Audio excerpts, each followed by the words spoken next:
Bismillahirrahmanirrahim. Assalamualaikum warahmatullahi ta'ala wabarakatuh. Dan selamat petang semua untuk follower FB CD Motor.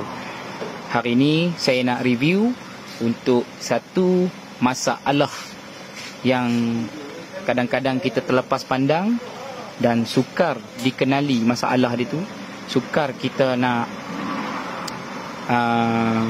cek untuk apa yang penyebabkan masalah motor kita jadi berat. Crank berpusing tidak sempurna, seolah-olah macam bearing crankshaft yang problem, seolah-olah enjin ketat. Dia ada satu masalah. Kadang-kadang masalah ni dia jarang-jarang berlaku, kadang-kadang dia berlaku. Antara salah satu sebab masalah dia, isu dia dekat sini.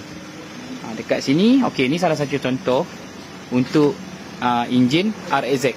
Okey, dekat sini dia punya crankshaft ni dia pusing tidak sempurna dan dia rasa macam berat dan tidak smooth. Seolah-olah macam bearing dia macam problem. Dia seolah-olah macam bearing dia problem. Dia jadi ketat. So bila dia ketat kat sini, RPM dia tidak akan kemuncak. Apabila RPM tinggi, dia akan tidak kemuncak RPM tu. Enjin jadi stres, pusingan enjin jadi stres. Tetapi tidak tahu apa punca yang menyebabkan crankshaft ni berpusing macam terlalu sendat atau ketat. Adakah berpunca daripada bearing yang kita pakai? Adakah berpunca daripada gear ataupun gear clutch ataupun gear engine? Dan adakah dia berpunca daripada root? Dia bukan daripada root. Sebenarnya dia berpunca kadang-kadang, okey, contoh sebelum ni enjin kita sempurna, tak ada masalah. Enjin kita memang ringan macam biasa. Okey, contoh kita dah ringan apa semua. Lepas tu kita buka, kita tukar connecting rod. Kita nak tukar connecting rod. Apabila kita tukar connecting rod, okey, ni contoh crankshaft. Ni connecting rod. Kita dah tukar dia punya connecting rod ni. Dia masalah dia dekat sini. Kadang-kadang tu masalah daripada pengurusan. Kadang-kadang mungkin foundry, tak tahulah. Mungkin dia kat sini. Okay, kita kena double check balik semula dekat sini. Menjadi dalam lingkungan 54 mm. 54 mm tepat lah untuk dekat sini. Sesiapa yang tukar connecting rod sebelum pasang enjin, sebelum pasang crank, cuba cek dekat sini dulu. Macam kat sini lah, ukuran kat tepi ni, cuba cek supaya menjadi 54 mm. Tapi kena cek juga kat sini pun, kena cek juga ni dekat dia punya rod ni. Kena cek. Cek kat sini. Okey, kena cek clearance ni juga. Kadang-kadang contoh kata kita pasang, dia terlalu jarak.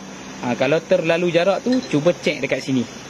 Cek dekat sini semula supaya menjadi 54. Kadang-kadang ada kurang juga, 53.96, 99, macam tu. Tapi original motor ni dia selalunya akan cek dia jadi 54.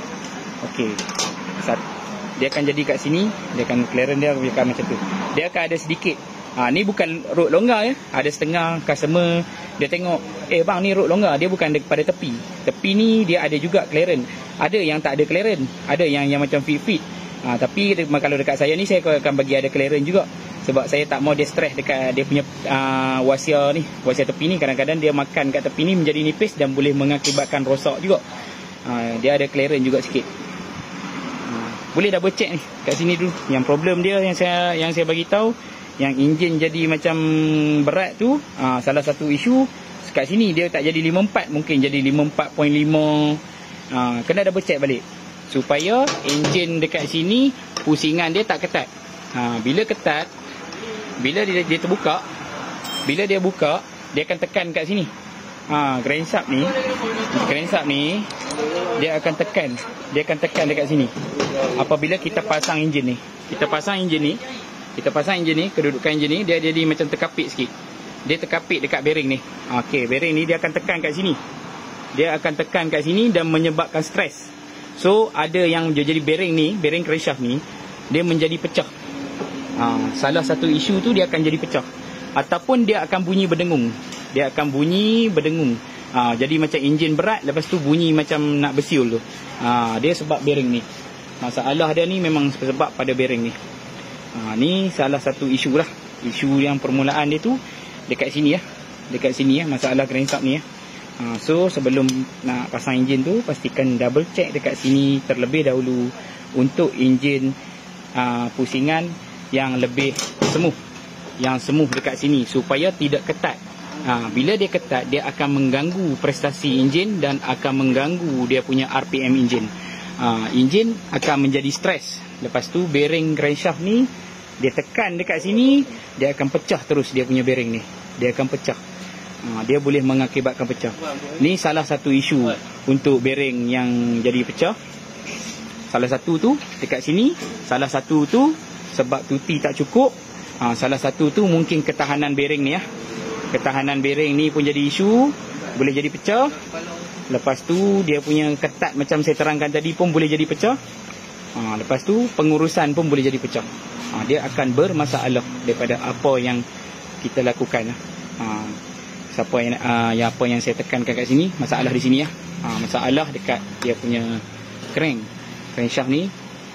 Pastikan 54 mm sebelum tuan-tuan pasang kepada enjin-enjin yang tuan-tuan buka, supaya enjin tak menjadi stres, tak menjadi ketat dan menjadi masalah lah.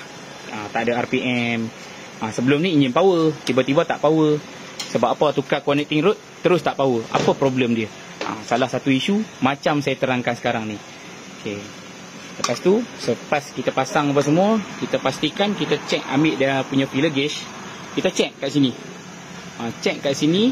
Lepas tu check kat sini sama, supaya dia balance dengan apa yang kita pakai. Supaya dia balance dengan apa yang dipakai. Bila tak balance benda-benda ni, dia akan bermasalah. Bermasalah, dia akan stres, enjin akan menjadi. RPM akan menjadi. Sebelum ni top speed boleh pergi 200. Bila tukar connecting rod, pasang enjin balik, setting terus tak ngam, tak tahu apa jadi. Benda ni jarang-jarang lah berlaku, tapi kadang-kadang nak berlaku. So saya kena terangkan, dan saya pernah terjadi dan alami situasi yang sebegini. Yang saya sampaikan dekat tuan-tuan ni, saya dah alami. Dan saya sampaikan benda-benda ni supaya tuan-tuan gunakan, supaya bermanfaat apa yang kita buat ni. Mungkin dekat komen kat luar sana pun mungkin dah pernah jadi benda-benda ni. Mungkin dah double check terlebih dahulu. Okay, terima kasih untuk info yang hari ni tentang crankshaft ni. Pusingan dia jadi ketat, tak smooth. Disebabkan benda-benda yang saya terangkan tadi. Semoga ilmu ini bermanfaat kepada tuan-tuan semua, dan semoga dapat merealisasi impian tuan-tuan semua. Assalamualaikum warahmatullahi taala wabarakatuh.